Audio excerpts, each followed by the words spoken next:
करेंगे मुआविन उर्दू मुतरजिम यानी सहायक उर्दू अनुवादक के गुज़श्ता पीटी इम्तिहान के सिलेबस के बारे में, क्योंकि अक्सर लोग अभी भी सिलेबस को लेकर बड़े कन्फ्यूज़न में हैं, जिसकी वजह से वो तैयारी करने में पशोपेश और तज़ब्ज़ुब के शिकार हैं। वो इस सोच में पड़े हैं कि क्या पढ़ें और क्या ना पढ़ें, किसे ज़्यादा पढ़ें, किसे कम पढ़ें, किसको किस पर फ़ौक़ियत दें, वगैरह वगैरह।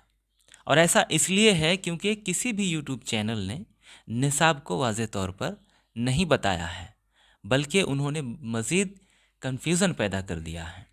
इसलिए हमने ज़रूरी समझा कि गुज़श्ता पीटी के निसाब को, उसके सिलेबस को तफसील के साथ पॉइंट वाइज आपके सामने रखें, ताकि जो कन्फ्यूज़न पैदा हुआ है वो ख़त्म हो जाए।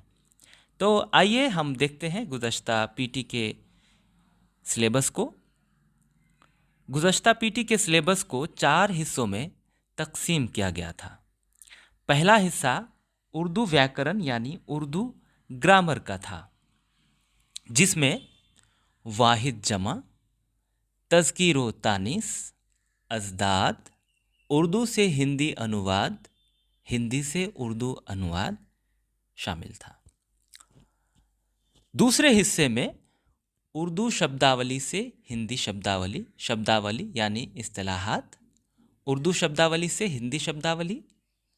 तीसरे हिस्से में था हिंदी शब्दावली से उर्दू शब्दावली। चौथे हिस्से में था सामान्य ज्ञान यानी जनरल नॉलेज, मालूमात आम्मा। अब हमें ये देखना है कि कौन कितने नंबरात के थे। नंबर 1 में यानी पहले हिस्से में उर्दू ग्रामर के तहत वाहिद जमा 10 नंबरात के थे।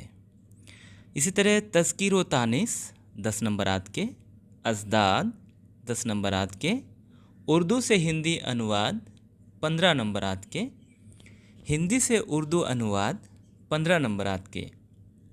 दूसरे हिस्से में उर्दू शब्दावली से हिंदी शब्दावली 15 नंबर के, हिंदी शब्दावली से उर्दू शब्दावली 15 नंबर के, और सामान्य ज्ञान सिर्फ 10 नंबर के थे।